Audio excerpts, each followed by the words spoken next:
Hello everyone, this is Dennis as always coming to you from as warm of a Greece as possible, but I am still doing my best to rock the scarf. Uh, the very lucky scarf for all of those of you who don't know which came in my possession uh, before the Aston Villa game. So yeah, running it solo today. Uh, my amazing co-host is on vacation, getting some well-deserved time for himself. But uh, we're gonna show, not but show. You're gonna have to keep up with me for today. Gonna be a relatively quick one, I would guess. Uh, Given the focus will be on the Final Four and especially the game tomorrow, and of course the possibilities. But yeah, to get things started with the typical stuff, like usual, if you've liked what you've seen, of course, the last two things this show has done were the absolute honor of both having uh, Tito from the Viola Nation uh, on here, and as of today, being uh, the show having its first guest appearance with me and Gav going over to their wonderful podcast and talking about the final, having a lot of fun recording that actually. Um, so I thank them properly live as well. Do go check it out if you haven't. Uh, I have posted the link both on Twitter and it should be on Instagram till tomorrow morning. Uh, I'll try my best to remember and have the link in the description of this uh, this live stream after it's done.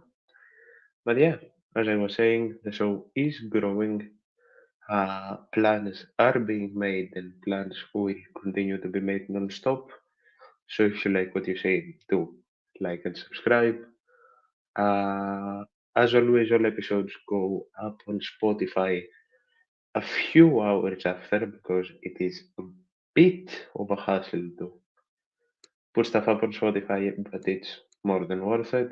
Uh, this, of course, as I mentioned before, is both on Instagram and on Twitter. You can easily, very easily, contact me on there for whatever you may want to contact me. Opinions, advice on this because I'm still very, very new to this. I mean, what the podcast has been exploding, and this is only technically episode 13. So, so yeah, uh, whether that's questions, whether that's advice you want from me, whether even though I don't know why you would want, but whether that's ideas, whether that's absolutely anything that comes to your mind, I respond to everything and decide the comments here. The best way to find me is through uh, Instagram and Twitter. The show is also on TikTok, which I do plan to have a specific upload schedule on as well, but I will update more on that very, very soon. I think that's about it for the more general stuff. Um, let's get into it. As I said, today will be relatively smaller. I will shout it out at the top of the show just so people don't miss it. If you want a long very well spoken and said analysis on the Final Four and better talks about the past Final Fours of Olympiacos, please do go check out the Red Point Girl guys and their most recent Red Pointcast. I'll try to link that as well if I can. Uh, it's more than worth it. It's a long one. It covers everything, honestly, everything that I will sadly, especially uh, with being and riding solo today, uh, won't have that much of a comfort to cover everything. So yeah, of course, uh, I'll make sure to do a post game on the Madrid game, and I'll talk about handball very, very briefly today, but we will talk about it on Saturday as well, along with the aftermath of the Real Madrid game and, of course, the Pana-Fener game. And, of course, there is the historic final on Wednesday. I don't think I've announced it officially live. I did talk about it on the guest appearance we had at the Violation podcast. Uh, but there will be screens, projectors that will show the game in three places in Piraeus, and that's uh, opposite of the city hall in the Marina Zeas and in Taminia. So if I don't end up making the the final, which seems impossible at this point, honestly, but you know what I say, hope dies last. Uh, I will definitely have something from there, and God help we somehow win it. Uh, I will definitely be attending what's for sure gonna be an all-nighter of celebration. So yeah, a lot to talk about for the next few weeks. That's why I wanna kind of break it into parts per se. Now, to begin, with the handball, uh, of course, the first final. Let me actually make sure I get my facts correctly here and find the full-time post of the final.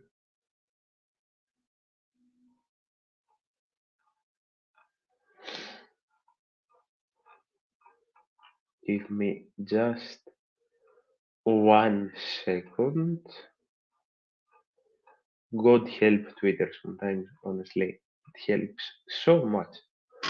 Um, 18th of May, the incredibly hardworking and very impressive Olympiacos handball team uh, did get defeated by. I'm very sorry if I just completely butcher this name. It's not my will to do so, but haven't actually paid attention to how it's pronounced. I think it's Valur, maybe Valur, but the amazing team from Iceland. And on Saturday, we need to cover that 4 goal differential. So we're crowned European champions. On Saturday, we write a part of history for this club and for whoever can be there. Uh, I am sadly counting on luck on this one, having tried to get tickets through giveaway, but for whoever can be there, of course, for whoever hasn't seen the final, will be at safe and not the usual. Uh, for whoever can be there, they need to absolutely wipe out the place with their voice. They need to help the team. And they need to be one of the main reasons why we will add another incredible European trophy to our multi-trophy cabinet already. Is it hard? Yes, it's very hard. Of course, it's very hard. But this team has proven that it can do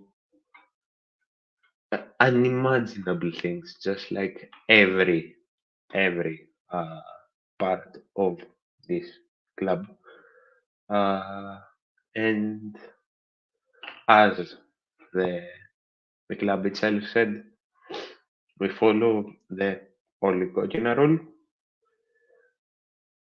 and we help the team continue its history and help the team bring one more uh, European title heading into the 100 years of this club. And can I just talk about what an absolute beautiful badge the 100-year badge is, and how much I anticipate the the jerseys that will come out.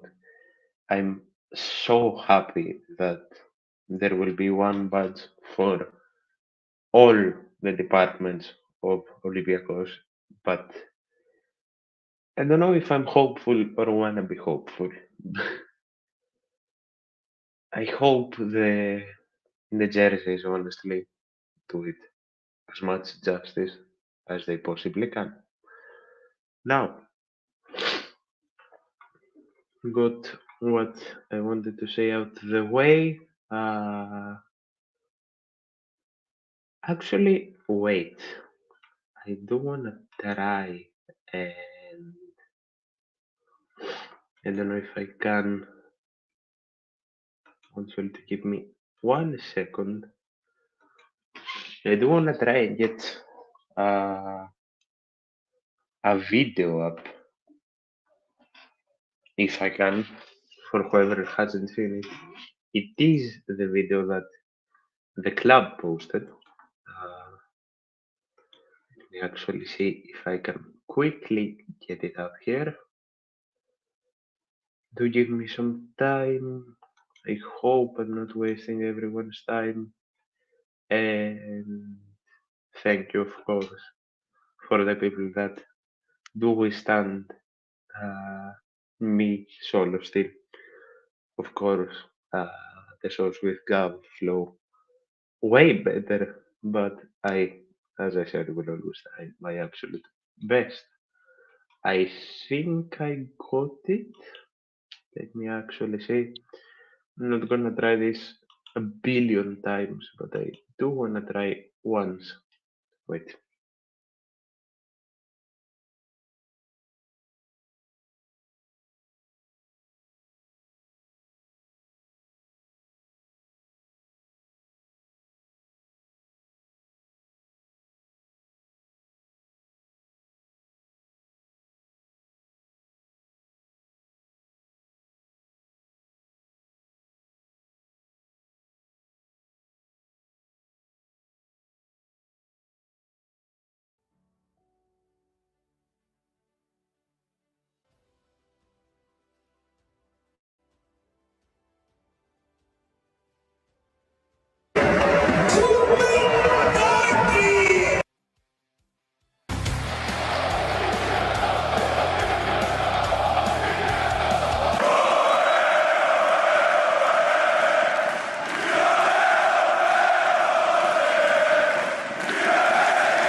that was it. For whoever saw my pause, it's because I didn't expect it to blast through my headphones and on the phone which I used to record. I expected to hear it in my headphones. So I am gonna actually check if my audio is still working normally. Do update me if possible. As far as I can see on my end, it is working normally, so it didn't completely screw me over. Okay. So yeah, after that small, small intermission to promote what this club has done, because sometimes people forget that this club is so successful in every department. It is a thing I keep bringing up that we are the biggest multi-sports organization in Europe, officially passing Barcelona a few weeks ago. Uh, so yeah, I'll keep saying it in every single post I do. Don't forget about any department of this club. Now, on to the final four. On to the final four, of course, as we all know, tomorrow starts with Panathinaikos facing uh, Fenerbahce. Uh, of course, yesterday, I think it was yesterday, we saw uh, some tension between Regina Taman, Matthias Lesor, and the Fener fans. I, especially in days like this, I do not want to touch on Pana, but it is very, very ironic to see how much they fixate and judge Barzokas, and yet they defend actions like that. But yeah, tomorrow's the day starts at 7 p.m. Greek time with uh, Panathinaikos Fener, and then at 10 Greek time, 10 p.m. Greek time, we take on Madrid, Real Madrid. Of course, the all of our minds have been, at least even a little bit, all of our minds have been on last year and that dramatic experience of uh, Sergio Yul's shot, last second shot, and then the miss. And I don't know how people are thinking it. People may be thinking it as a bounce back. People may be thinking of it as um, maybe some sort of revenge, as I mentioned earlier today on Twitter. But the stress is stress. As I mentioned in the, you all are probably used to my dog at this point, but I will still apologize. Uh, as I mentioned in the description of the video, I believe that Olympiacos, with all the problems that have arisen and how Barzokas and the team handled them, with all the injuries we've seen this season, uh, with everything we've seen this season, I believe that getting this far alone is a massive achievement. Of course, nothing will be as massive as a Euroleague win, but I believe getting this far alone is a massive achievement for the team, and we should be proud no matter what happens tomorrow. Of course, as I mentioned, uh, the only loss would be if Pada uh, actually go on and win it, which I don't think is going to happen. I do genuinely believe that whoever wins in, I am sweating like mother. As I said, very, very warm here.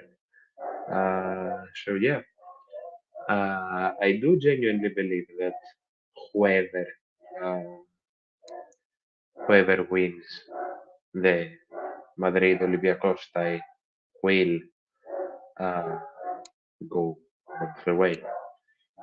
Of course, not meaning this with any disrespect, but opinions are opinions. Whether they're biased or they're not, opinions are opinions. Uh, Give me 1 second.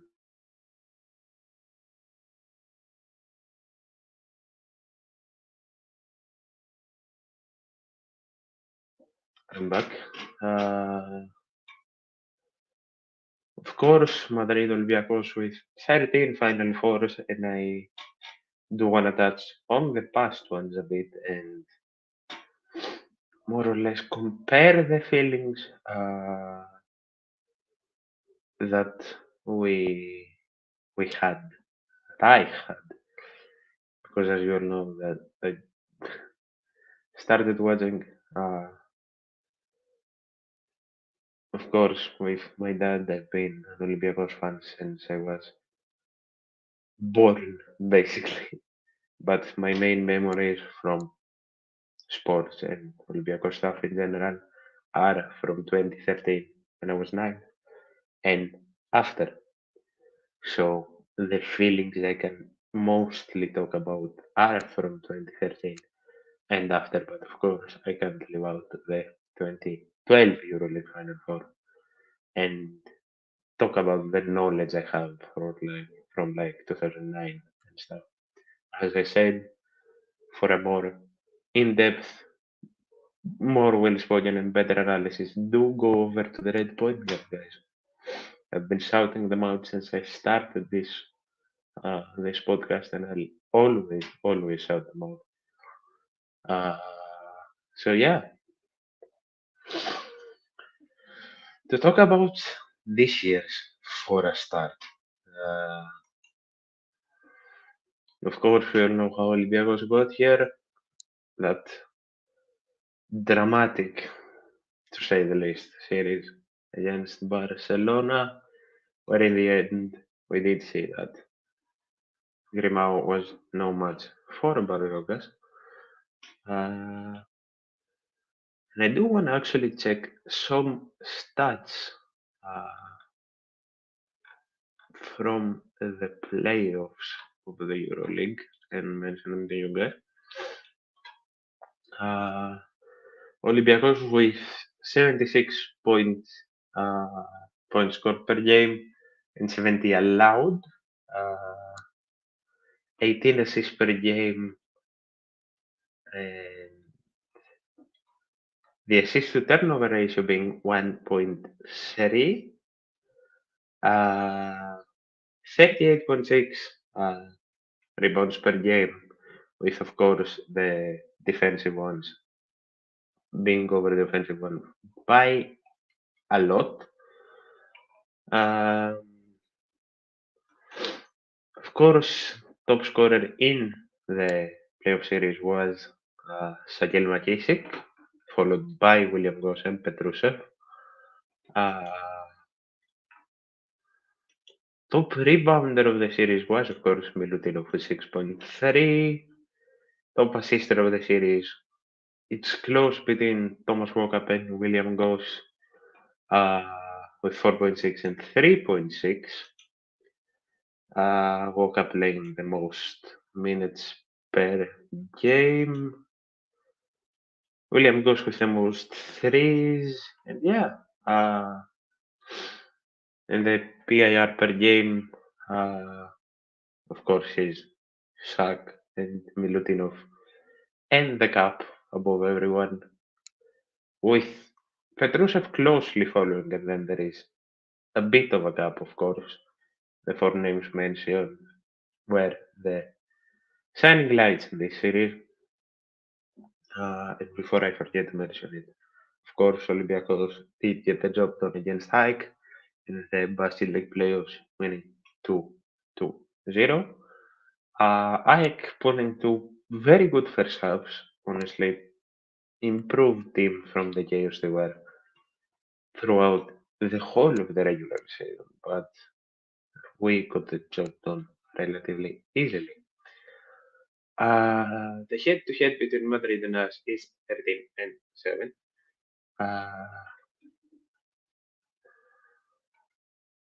I honestly love how we're going into this game with no one uh, betting on us. I love how we're going into the Final Four in general as total underdogs. Um,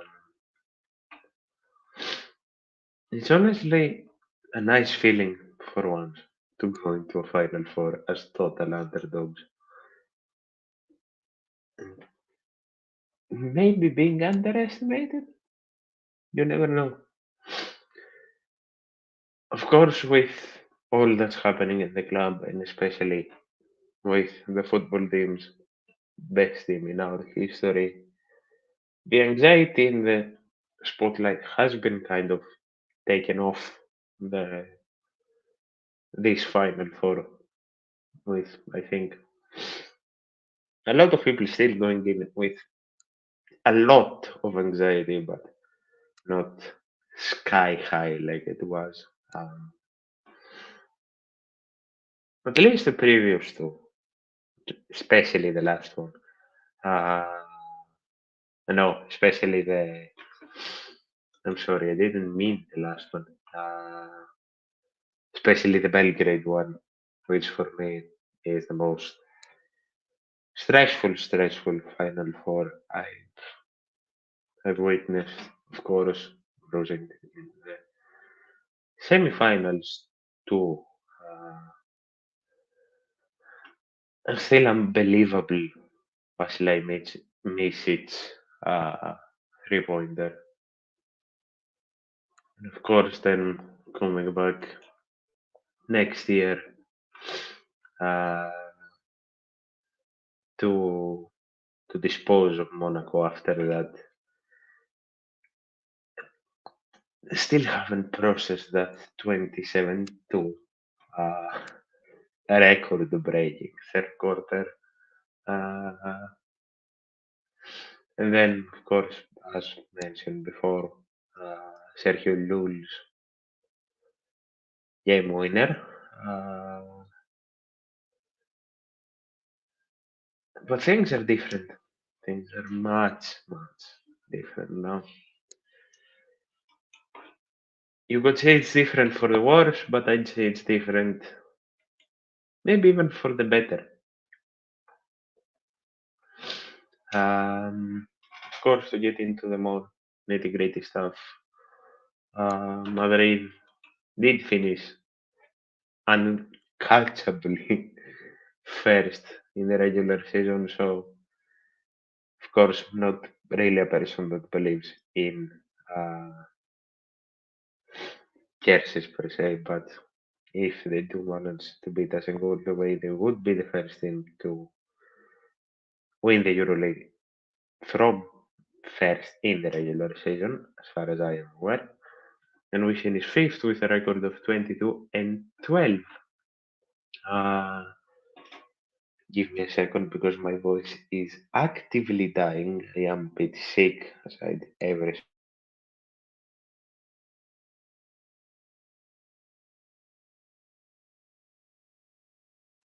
As I was saying before, I had to drink some water.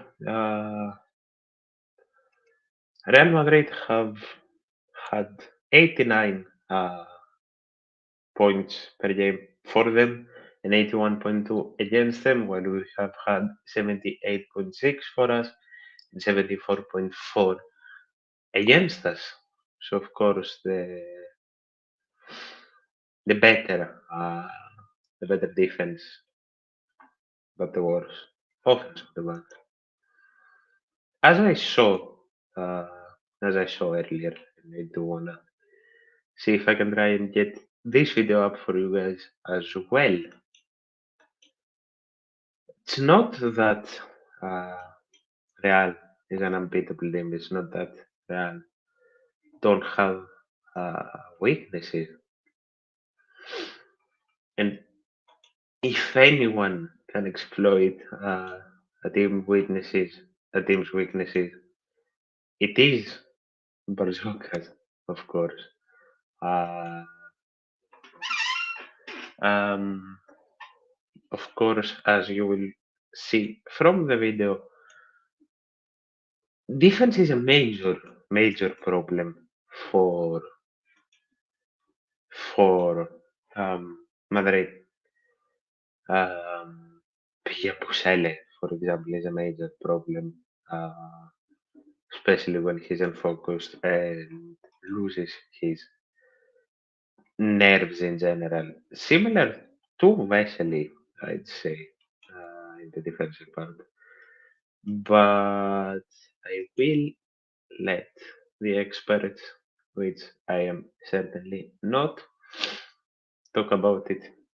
And I'll shut up for a bit once I find the video properly. There it is.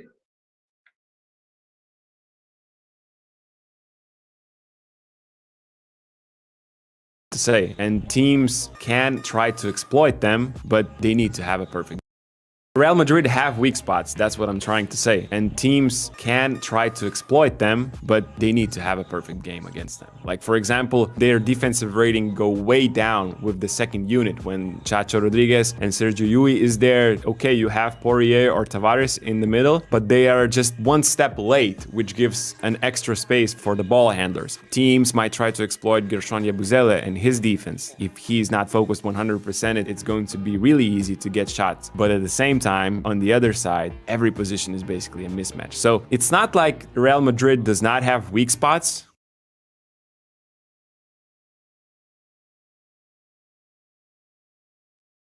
Of course, you know who that was, and you can. Um, is my audio okay? Oh no, is everything okay? Okay, I fixed it. Everything should be fine. Hello. Uh, but yeah, it's not like Madrid don't have weaknesses. No team is unbeatable. Uh,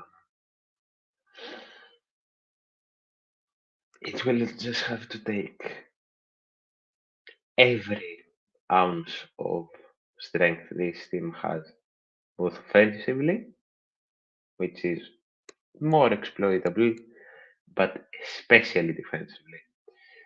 Two players that we need to show up desperately are, and that haven't recently, I mean, are Isaiah, Kenan, and Alex Peter, who were two of our best through the regular season, especially Alex Peters, but kind of dipped in form through the Barcelona series.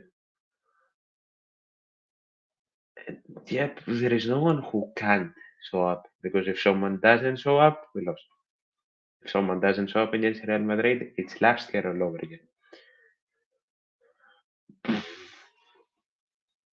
It's a very unpredictable game, and I don't want to come out and jinx it. Because if I do, we'll be in a lot of trouble as a show. Uh, I do believe that Barzokas will find a way. I do believe that Barzokas will find a way. I do believe that the players are hungrier than ever. I do truly believe that the players are hungrier than ever. Uh, People like William Goss, who did win it with Real last year in our expense, shows that he is collected, focused, and is only thinking about one thing. Uh, of course, that's the cup. People like Walk Up, are fully focused. People like the captain, of course, the captain above everyone wants this, and I think it would be heavenly justice, honestly, for Papanikolaou to lift a Euroleague as captain with us, and it would put him right up in Olympiacos' pantheon where he deserves to be. Uh, and yeah, as mentioned in the video, we need to have the perfect game. But as I said, maybe getting a little bit cocky ahead of myself. Don't mind the random checks. I keep rechecking my audio. Um, I may be getting a bit too ahead of myself. But I do think that if they do give it their all and find a way to uh, get through, I think uh, I don't see Fener or Panathinaikos stopping us from getting the cup. Of course, Sak has mentioned it. Thomas has mentioned it. Uh, who else was it? Pap has mentioned it. They have said that they are hoping for a Greek final. Uh, Σας ψάχνουμε και όποιος κατάλαβε, κατάλαβε. Uh, and honestly, we'll go half of Athens, not Piraeus alone. We'll go from heart attacks, but it will be a spectacle of a game. Of course, I think I don't even remember the ticket numbers. I think it's around 5,000 Olympiacos fans, if I'm not that mistaken. Uh, and I think it's around 4,000 Pana fans. If I am completely wrong on that, please someone do correct me in the comments. Please someone do correct me in the comments. But yeah,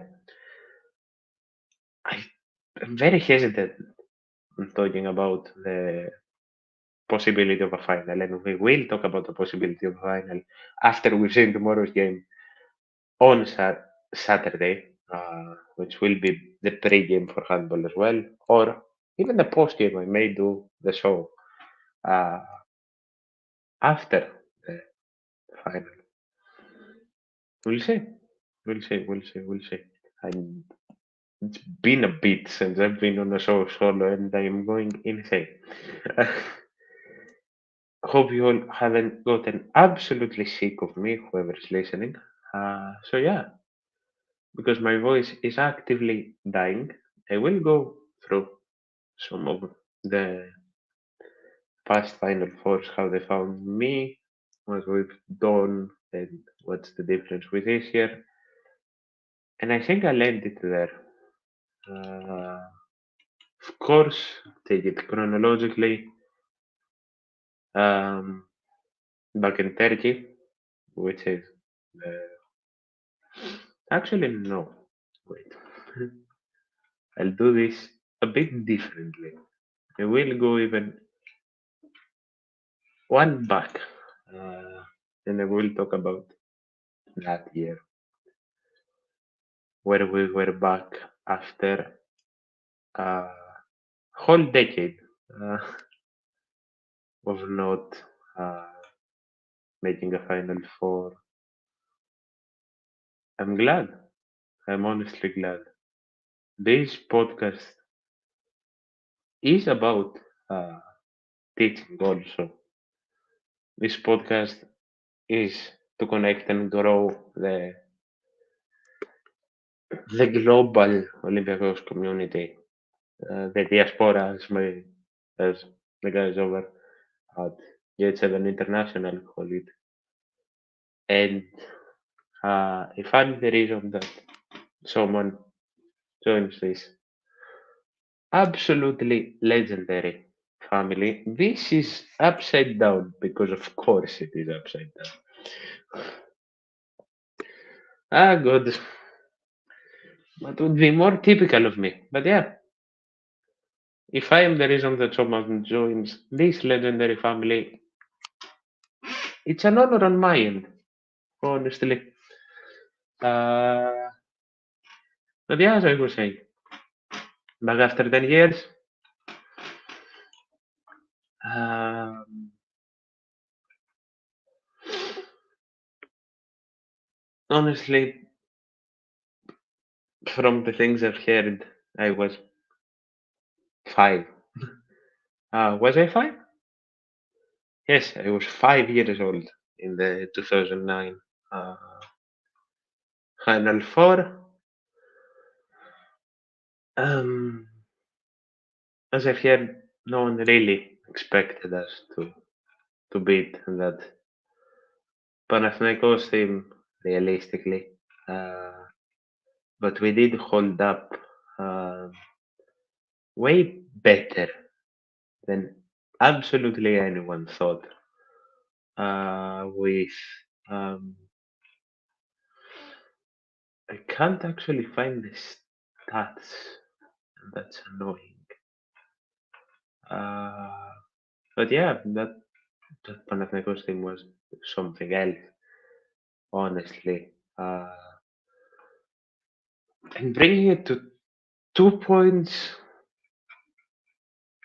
just way, way, way better, and just an absolute celebration to be back to where we were.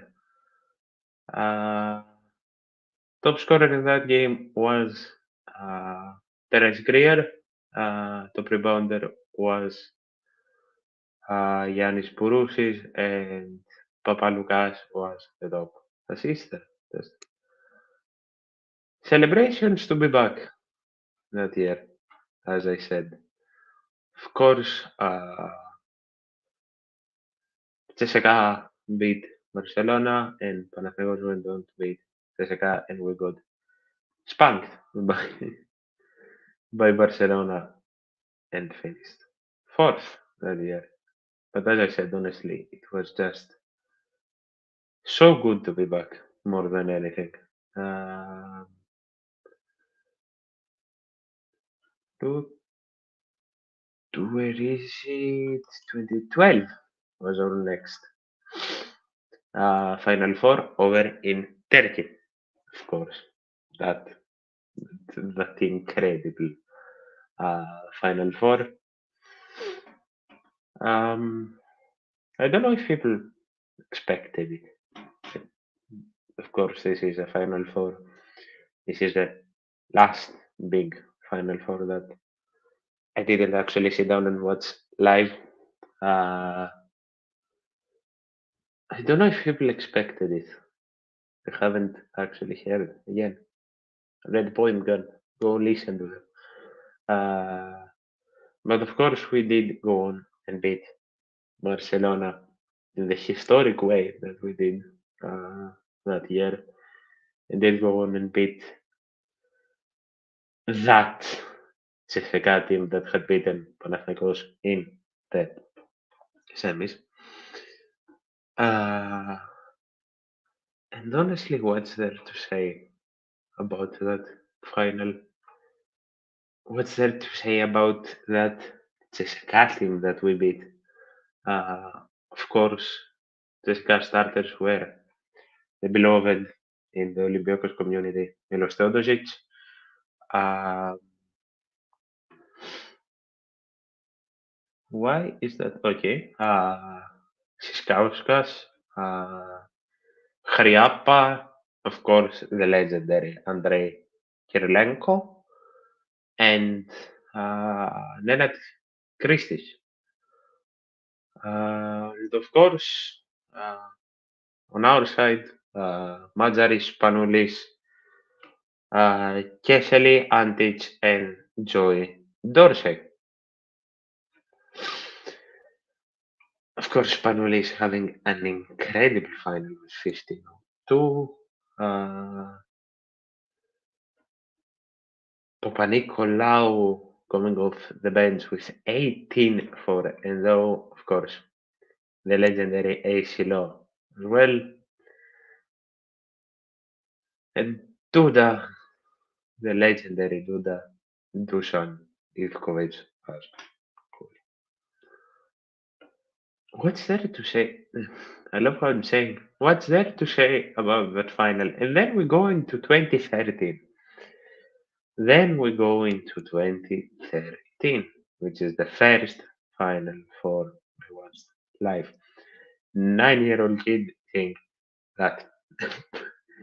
But yeah, of course, beating CSKA 69 to 52. And on the other side, the El Clásico, uh, Madrid beating Barcelona 74 to 67. And then we went on with Madrid 100 to 88. I fear that people honestly were very confident that year. I knew what team I was watching.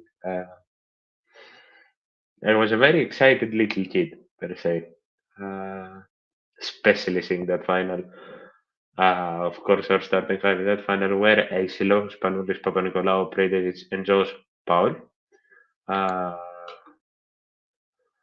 of course, Spanoulis and Aisilo having a combined 44 points, 7 rebounds, and 9 assists. Uh, Hadji the bench, Hatic, Sperperoglu, Sermadini being on the bench, Lucas being on the bench, and even Katsivelis being on the bench. Um, the starting five on the Real side uh,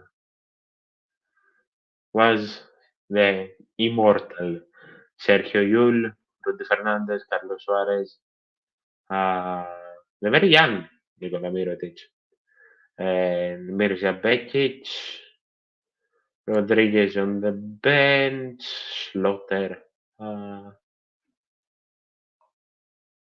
and yeah, uh, that was the historic back to back, of course. Then we go to 2015.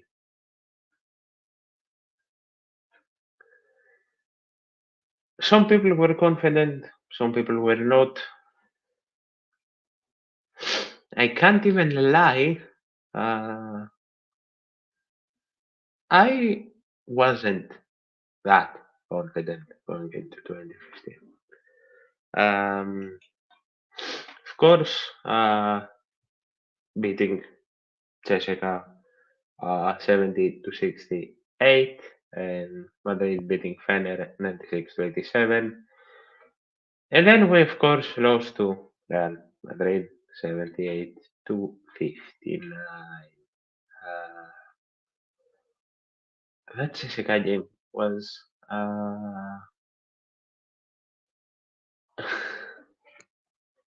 What's there to say? For those of you who don't know of the comeback that we managed to pull, go look it up. Go look up CSKA Olympiacos 2015. Uh, we were down by 9, 4 minutes to go. Spanoulis scoring 11 in the fourth. And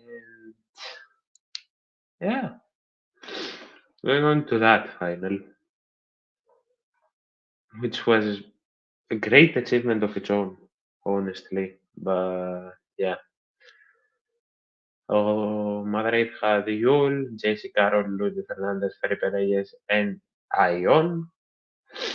And of course, our starters were Majaris Panoulis, Darden Prindesic, and Brian Dunston. Petu on the bench, Hunter on the bench. Uh, Also, pretty sure in that CSKA game, we did close it out with Petu and Prindesic, I turned them on, Serbian. Uh, as our front line, which is crazy. But yeah, very very heartbreaking game, honestly. But in- incredible job by that team. Then we go to London. No, I'm sorry. Uh, where is? And then we go not to London. Then we go back to Turkey. Uh,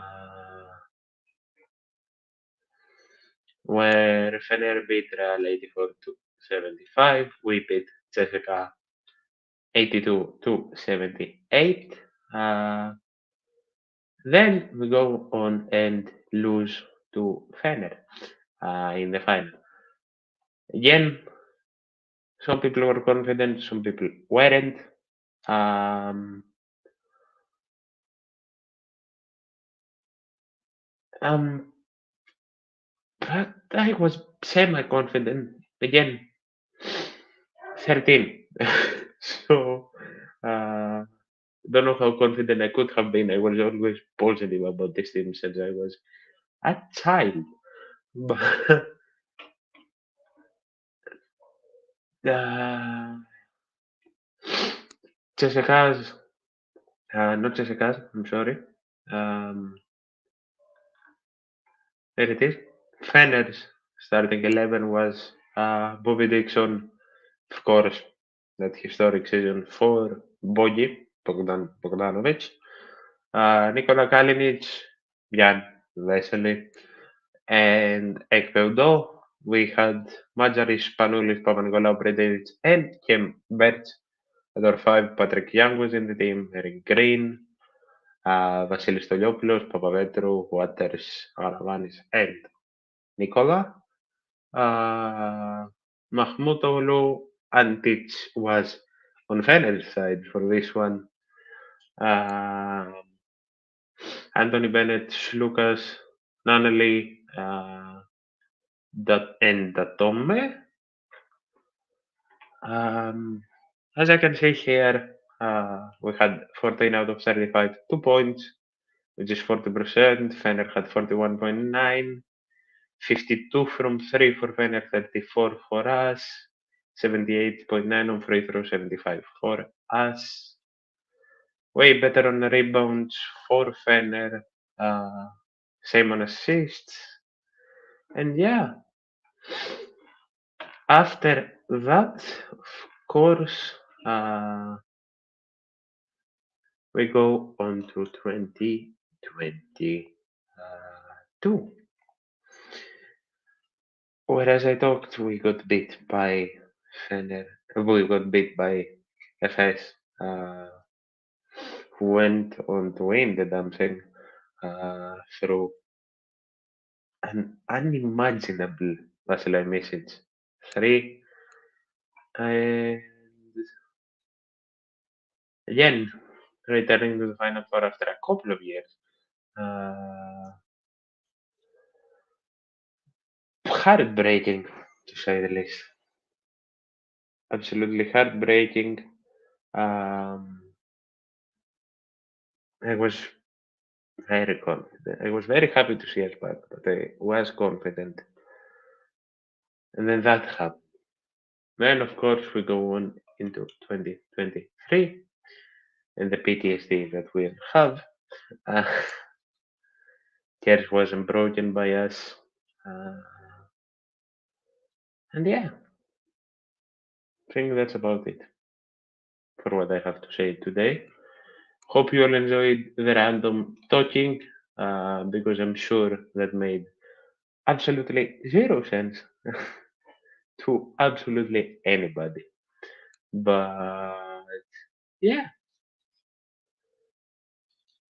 um, as I said, go check out the show everywhere. Message me, comment, anything at all. Tweet at me, anything you want to. The link will always be in the chat for you to hop on unless I have something specific planned. You're always welcome, no matter the team you support, no matter absolutely anything.